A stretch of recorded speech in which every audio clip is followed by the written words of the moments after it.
Hi guys, welcome back to my channel. Today I am going to be doing a worth the buy or not foundation review. Finally, after so many weeks, I feel like. I mean, it probably hasn't been that long, but it's been a minute. But my face is finally doing a lot better. It is a little bit dry. That's the only thing right now that's affecting me. It's not irritating or anything like that, just a little update. So I am feeling a lot better about it. I'm hoping that it's going to clear up from the dryness soon because mama doesn't know how to deal with dry skin. I don't have dry skin, so I just want to make sure that it gets better. So today we're going to be using the Revlon Colorstay Full Cover Foundation. This is supposed to be a matte finish. We're going to be using the Colorstay Great Water, which if you guys have been watching my past few videos, you guys know this is like my ride or die right now. We're going to be spraying this before and also after. Whew. That felt good. We're also going to be using my lip balm. This is my Glam Glow lip balm, which I love so much. I use this in pretty much every video. I'm going to be using my Bye Bye Redness by 8 Cosmetics, which is what I normally wear when I have my rosacea flare-outs. Anyway, so that's good. But we really want to focus on prepping our skin today because it is a little bit on the dry side. We want to make sure that this foundation goes on as smooth as possible. But I do have to say I'm so happy that my skin flare-up finally went down. And I do have to say that the only thing, like I've mentioned, if you pay attention to my videos, is that what really causes my flare-ups to get really bad is the heat. And I know that because I know myself well enough to kind of investigate what the issue is. So it's really interesting to see how weather really affects my skin. Now we're going to go ahead and we're going to take the Revlon Colorstay Full Cover Foundation. Now I do have to say the color scheme is some shit. I was debating between this one and this one is Natural Tan and the color Early Tan, I think it's called. And I got Early Tan and then I went home and swatched it and I was like, this is not working out for me. So I had to go back and exchange it. So I think this one will be better because the other one was too dark. But the thing about these is that there's no way you can tell what your shade is unless you watch a review and you find somebody that's a similar shade to you. So what I did was I had to swatch it once I got it because they're completely sealed, so you can't open them in store. So I went ahead and did, yeah, this one seems more like my color. I went ahead and did that and it worked better. I do have to say this definitely feels like a moussey consistency. It's not moving at all. It reminds me a little bit of the Tarte Clay Foundation. It feels moussey and almost like clay-like. It doesn't feel thick at all. Like, you know how some foundations, when you pump them out, they're like super duper thick? This doesn't feel like that. And we're just gonna go ahead and dot this on our skin and pray for the best. Do you know what I mean? Pray for the best.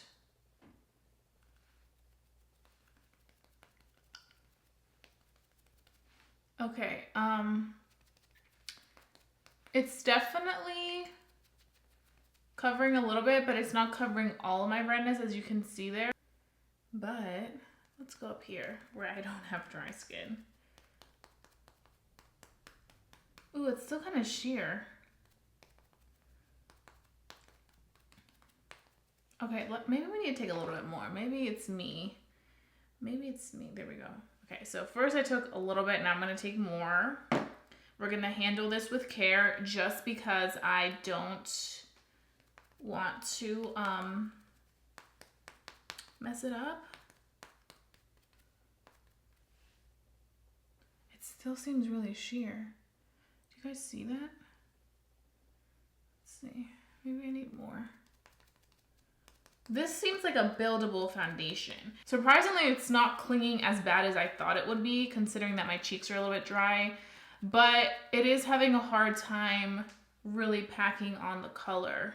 So I would have to say for me, this says full cover, okay? For me, this is not full cover. It's more of a buildable product. But I do have to say that I like the fact that it's a matte foundation, but it has that moussey matte finish, that almost clay finish. It's not so thick and nasty, because there's people that may not have the oiliest skin, but still like a matte finish, but don't want a finish that's gonna make you feel like it's like thick and crusty. So we're gonna go ahead and pump out some product. We're gonna take that much. And we're gonna be using our nice kabuki brush. We are gonna be using a little bit of MAC Fix Plus because we just wanna make sure that there's some hydration in there. And we're gonna be starting off with our cheek. I feel like it's already covering better with my brush. I definitely feel like this is more of like a skin-like finish, because even on my cheeks, it's going on, but it feels like skin. So that's good. Now I quickly do want to say there was actually also a primer that came with this foundation. It didn't come with it, but you purchased it separately, but they released a primer. It has sunscreen, and it seems kind of runny. It kind of reminds me of the consistency of just a sunscreen. It was white, and I was just looking at it and I was like, I don't know if this personally would be good on my skin. Just because I feel like sometimes sunscreen, like a primer that has sunscreen, will make you have really bad flashback. Like more so than just having a foundation, especially when it has like that white cast finish in the end. So I was like, let me just pass on that. So I didn't go ahead and get the primer, and I think it was also like $13.99. So I'm going with my second layer, just how I did on this side. Real quick, I want to say that I'm seeing a big difference on this side from this side. This side covered really fast, really quick, as you can see, but I still feel like it still feels like skin, and it still looks like skin. It doesn't look like you're wearing this heavy duty foundation, which is a really good thing.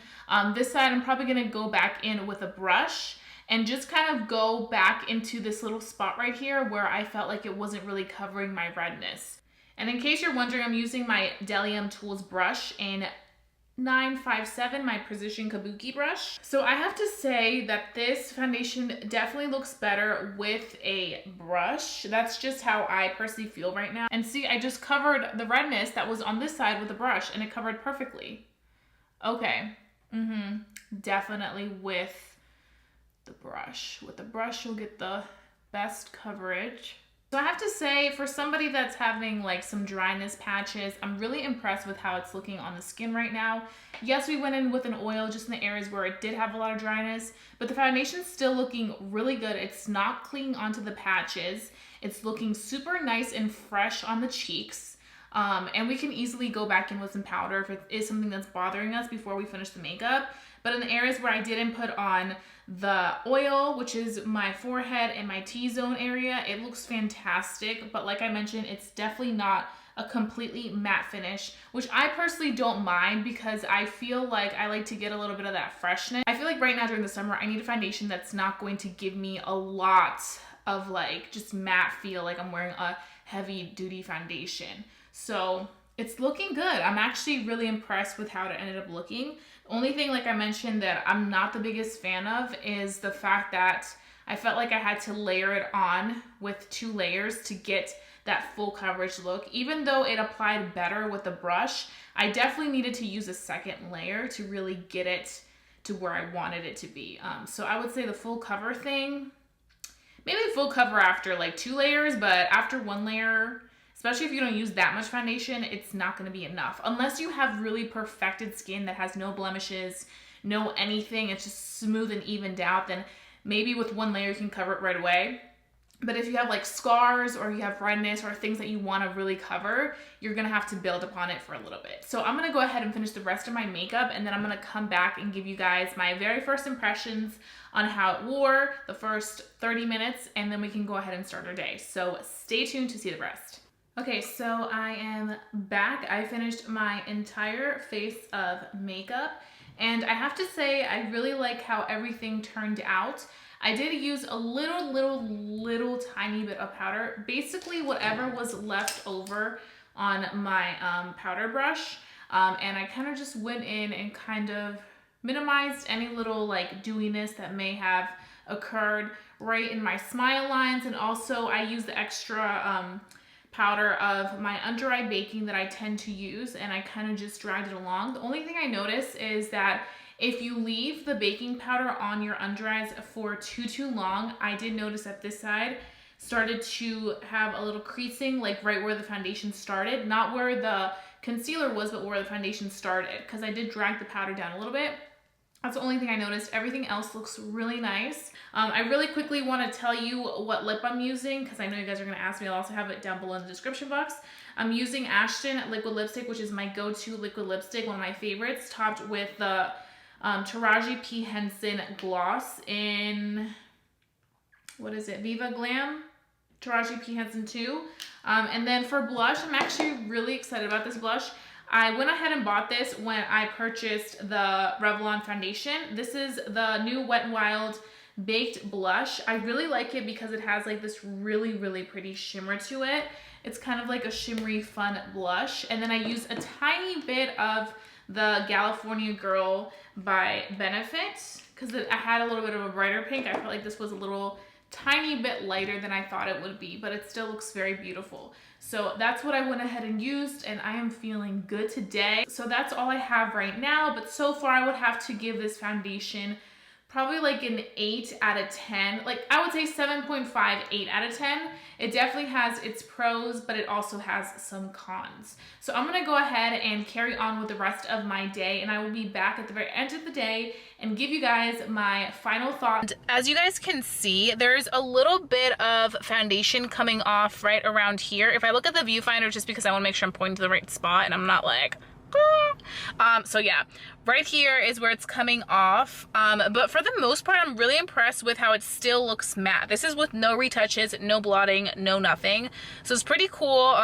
The only thing that I do have to say is that it does transfer and it does come off, but like I mentioned, it's been a very long day and it wore really well for most of the day. I kept looking in my mirror in my car and I was like, oh my gosh, this is still on. So I'm really impressed with how it has worn.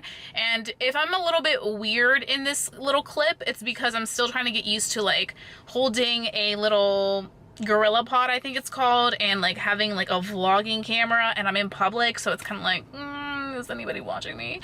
So yeah, but I kind of want to start doing a little clip of me in natural daylight, like out and about, so that you guys can actually see how the foundation looks in daylight, because I know you guys have asked me about it, which is why I'm adding this in.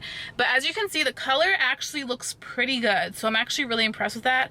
And I have to admit, I'm pretty impressed with this foundation, considering that I've seen it kind of be a bust for a lot of people, but I still have some things that I feel like could be better. So I'm gonna go ahead and wear this probably for like 2 more hours, and I'll come back at 9 p.m. in my filming room, and I will give you guys my final thoughts and let you guys know the pros and the cons of this Revlon foundation. So stay tuned.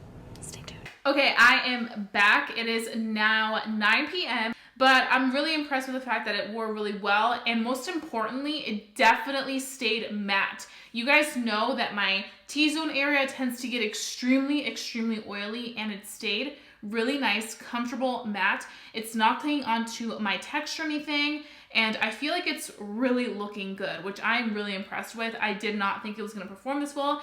Like I mentioned earlier, I wasn't really expecting much from this foundation. The only thing I do want to talk about that I did not like about this foundation was the fact that it does not have a big color range. So the colors are kind of sporadic, and I also feel like they just could do better. It is drugstore, and I feel like drugstore doesn't do as good with their shade range as like some higher end brands. So I definitely would love to see that in the future. But I think for the price and everything, it's pretty good. It's $13.99. But if you're looking for a really nice like matte foundation and you do not want to spend the money at a high-end store like Sephora, then I would really recommend going to the drugstore and checking this out.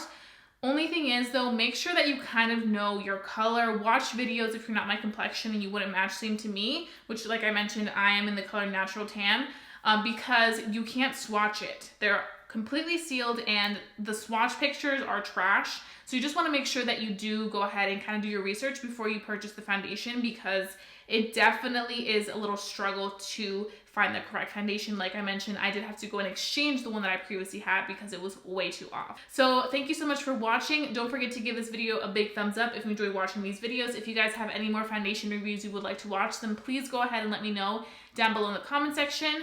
Also, don't forget to hit that notification bell so that you're notified whenever I upload new videos, because I wouldn't want you guys to miss them. And if you're new to my channel, don't forget to subscribe, because I would love for you to become a member of family here on YouTube. Wouldn't want you guys to also miss my videos for the world. So I'll be seeing you guys very, very soon for a brand new video. Bye, guys.